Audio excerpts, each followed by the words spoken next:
Hello world, this is Random Fix, and in front of me I have the Pecron E1000 portable power station, and we're going to put this unit to the test here today. We're going to be trying it out on a couple of different components. We're going to be giving it a Random Fix tool grade so you can make a better decision for yourself. And let me show you guys what this test is going to go ahead and entail. I'm going to show you guys what's included in the bag, and then we're going to go ahead and charge up the phone here, test out the charging ports, the Nintendo Switch. I'm going to use my laptop and see if there's going to be any issues with the sine wave. We're going to go ahead and try to make some coffee on this if you can handle it. Boil some water. And lastly, we're going to go ahead and use this dual zone teppanyaki grill so we can go ahead and overload the system and see how well it does with that. Stay tuned.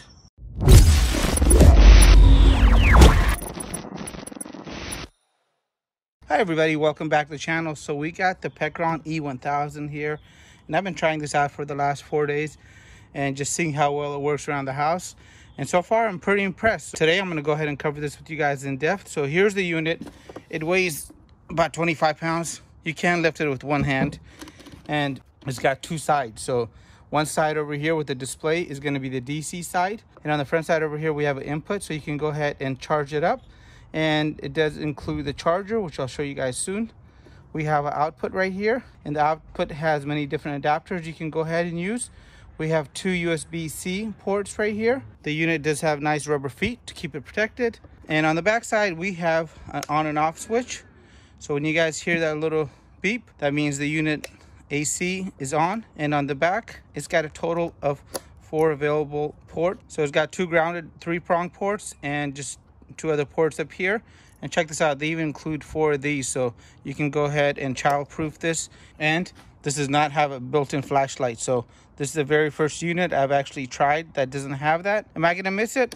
Maybe. I think it is important when you do go camping. However, this unit is definitely looking like it's something that you guys should consider if you're in the market for a portable power station. So now let's check out what's in the bag here. So in the bag we get a AC charger that goes ahead and basically charges the unit up pretty quick. This unit says 6 hours on the fact sheet. I did it in 5 because this unit is able to put out more than 200 watts. So it's 29.4 volts at 9 amps is the output. And the way this goes in is this slotted pin right on this side. And it's actually kind of cool because when you put it in, you know you got a secure fit. And then you twist these on if you want to make sure they don't get loose. And now we have the car charger, and this car charger is a little bit different than most, as this actually has a step-in converter. So what it does is it goes and raises the car's 12 volts to 29 volts at 5 amps, and it's actually better for the unit. However, I'm going to talk a little bit more about this high DC voltage when we get into how you can charge the unit with solar panels. So far as charging time, we have about 5 hours on this. On this, it's going to say about 10 hours. And if you do connect a solar panel to this device, you are going to be able to charge this unit up in about 8 to 10 hours, just depending on how many solar panels you use and what kind of conditions you have. And we have MC4 connectors over here. And just as a friendly reminder, this is going to be the voltage required. We get a total of 4 of the outlet covers. I already have 2 on the back. And we get a quick start guide, a place card, and a detailed owner's manual. As far as output, it's going to be a 2-pin connector here, and it's got a car lighter adapter and some other common ports that you can use. And here is going to be the output connected, and we get about 1.5 feet of cable here, so that's pretty nice. I have a little digital car lighter adapter here, and this port is putting out 13.9 volts, which is perfect. And you can go ahead and toggle the DC on and off just with this button right here. So right here it reads DC out, and now it reads nothing. So the display is very easy to understand. And now let's try out these 2 ports here to make sure that they're true rapid chargers. We can see this is a rapid charger here. Let's try out the bottom one now. And this too is a rapid charger, so that's great. And notice as soon as I plug this in and it's charging, you can see the output right here, and it's pretty instantaneous. There's really no lag, and currently the phone is taking in about 14 watts, which makes sense. And as a helpful tip, anytime you're using a power station, try to use as many 12-volt accessories as possible versus trying to go with the AC, which is going to be the household electricity, just because it's a lot more efficient and you don't have to worry about the inverter being on. As you can see, we can look at the life right here on DC. We got about 999 hours left.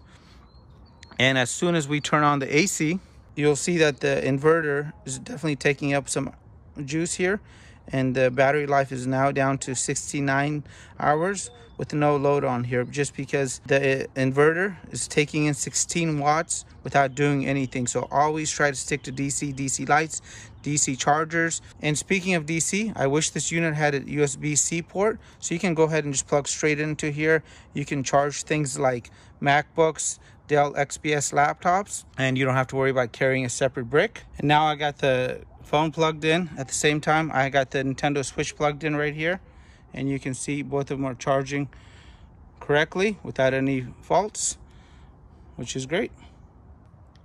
So I got my laptop plugged in here, and so far it booted up correctly, and the unit is showing that it's putting out 49 watts of power here, and currently I can last at 96% for a total of 23 hours.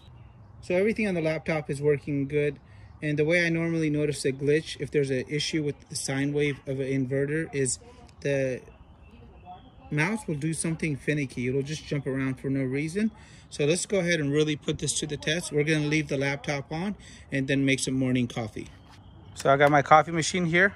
As soon as we turn on the unit, we jump to over 1,000 watts. So this thing definitely puts a surge on the unit. Let's go ahead and see if it brews.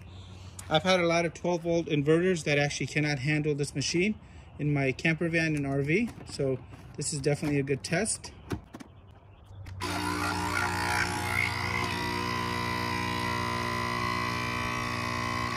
Coffee's brewing, and the output right now is at 1,104 watts. Definitely doing good. Laptop is not glitching. Everything is working. Well done. So this unit is rated at 1,000 watts and 2,000 watts peak. So you're really not supposed to be able to get more than 1,000-ish watts out of here. So let's go ahead and really push this up. We're gonna go and boil water in this case right here. So I got a glass of water. The kettle is plugged in. Laptop is on, and let's see what happens. Unit is on. We are currently putting out 1,321 watts into that kettle in that laptop. Let's check out the laptop here to see if anything's happening. Laptops do require really clean power. If you don't give them clean power, the power bricks will start burning up on you, and you'll hear a little buzzing coming from it. And this laptop's brick does not have any buzzing coming from it, and it's very quiet and not hot. One of the most sensitive devices you can connect to it is going to be a computer. The kettle doesn't care much. The coffee machine doesn't care much. This definitely cares about the power source. So now we're on YouTube. YouTube is rolling. Water's getting hot. We're still pushing out 1,300 watts. And if I maintain this load, I'd only have about 0.6 of an hour left. I mean, I'm currently at 91%. So this is taking a lot of juice. And I'm really surprised that this is able to maintain both the laptop and this at the same time, and nothing's bogging down. So far, I'm very impressed with the quality of the inverter and also the battery. I did use this for the last couple of days, so I've cycled it up and down a couple of times. It's been really phenomenal, and so far looking really good. So there we go. We got steam. Water is boiled, super hot. I don't want to burn myself on camera here, but just to show you guys.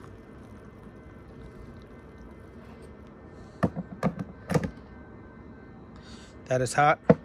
Now I'm going to go ahead and grab the teppanyaki grill. I am going to turn off the laptop because I know that that grill has 2 inputs and it definitely uses a lot of power. I just want to show you guys, we went from 96% down to 89 after making coffee, having the laptop on, and then boiling water. Not bad. And I'm just going to go ahead and protect the pan here by throwing in some of this water. And let's see what happens. I'm going to go ahead and turn one of these on. We are currently putting out about 1193 watts into that grill. And now let's go ahead and turn on the other one. When this unit turns on, it goes and turns on at full throttle. So I was trying to pump 2400 watts through here, and that's definitely not meant for that. So let's see how easy it is to reset this now. So I'm gonna go ahead and toggle the AC button on the back off and then on. Okay, unit turned on without any glitches. Now I'm putting out over 1200 watts again. Perfect. So I think this unit is really stable up to maybe about 1300 watts continuous without any issues, even though it's rated at 1000. So that is definitely going to get a thumbs up or 2 thumbs up from me, because the manufacturer here did a great job of representing the product. So currently I got this on at full speed. You can see that the water is boiling, and you can hear the fan is actually on now, and the fan is not too loud. I'm going to go ahead and plug the unit in now, because this has pass-through power, and we can check the charging rate here as well. So currently the unit is putting out 962 watts, and the reason why it's lower than the 1200 before, because I got the unit plugged in right now, and when I unplug the unit, you can see that it increases to 1100 watts. So this basically just does a difference calculation here. And with the unit plugged in with pass-through power, we would have 0.8 of an hour left. I really like pass-through power. If you don't know what that is, it basically allows you to keep the unit plugged in and not have to worry about unplugging everything because you're charging the unit. So let's go ahead and turn off this. And now we can see that the Pecron here is being charged at 222 watts. We are at 82%. Let's see if we can actually turn on both grills here while the unit is on pass-through power. No, it doesn't do it. It's way too much power. I'm gonna go ahead and remove the grill now. So the unit is charging really at a nice rate of 227 watts. It's at 83% now, and we can see that if we kept charging at this pace, that we would be able to finish and top off the battery here in about 0.7 of an hour in roughly about 35 minutes. So that is definitely a very easy to read and understand display. The voltage is holding steady here on the 12 volt connection here, and the 12 volt connection, by the way, if I didn't mention it, is rated at 10 amps. So you can go ahead, connect things like a 12 volt fridge, lights, inflator pumps. Let's go ahead and try out the car lighter adapter in the vehicle to see how well that does. All right, so we're in the vehicle now, and we have plenty of cable here. So this definitely looks like about 9 feet. So if you want to put it in the trunk, you can. And I'm getting no wattage here with the unit plugged into my vehicle. So let's go ahead and see what's happening here. So we can see the adapter, and this is basically blinking green and red. Let's go turn on the vehicle, because that's what you're supposed to do. And as soon as you start the vehicle, it stays solid red. So let's go and check the front of the unit now. And now the unit is actually charging. So look how cool that is. We're charging at 91 watts, and it would take about 1.6 hours to go from 85% to 100%. This Pecron E1000 unit is really a smart unit, guys. Whoever designed this really thought about everything. So they made it kind of dummy proof by not letting you charge this when your car is not on, and definitely props to them for doing such a good job. Hey everybody, welcome back. Now that we went ahead and tried this unit out on a computer, we made coffee, we boiled water, we tried to overload it with the teppanyaki grill, and all I had to do to reset it was just toggle the switch on and off, and no drama, no issues, and the unit worked. So I'm gonna go ahead and display for you what I think of this unit with my random fix tool grade, and this is gonna get a 70 out of 100, which is a really good score if you consider the fact that this is $650 currently on Amazon. And if I find any better deals out there, I'll also leave them for you guys in the video description box down below. If you guys want to check out those links, it supports the channel and I would appreciate it. So this unit does a lot for you guys. It gives you guys the high power adapter here, which charges the unit pretty quickly. We also get a bunch of the cords that we actually want, like this 12 volt accessory cord right here that has the cigarette lighter adapter and 3 other plugs. We get the carrying case we get a car charger that has about 9 feet of cable, which is really great. And one thing that you want to go ahead and pay attention to, if you guys are going to be using the solar panels, make that a part of your total cost, because this unit requires really high voltage solar panels. So you might not be able to just go grab a 12-volt solar panel and connect it to this. So keep that in mind, as this unit has a high voltage power requirement for the panels. So I'll go ahead and leave you guys links to the 2 panels that's recommended by the manufacturer here, so you guys can check that out for yourself. And one thing I would love to see come with this unit, since it doesn't have a flashlight, is maybe a little USB light that we could just plug in here, and we can use that when we go camping. That would really definitely help the unit out a little bit more. So overall, this is definitely a great unit, and this is something I would definitely consider. I want to thank you guys for staying tuned till the end of the video. I want to thank the vendor for sending me this. And as always, I always give everybody my honest feedback so the consumer can get a better product.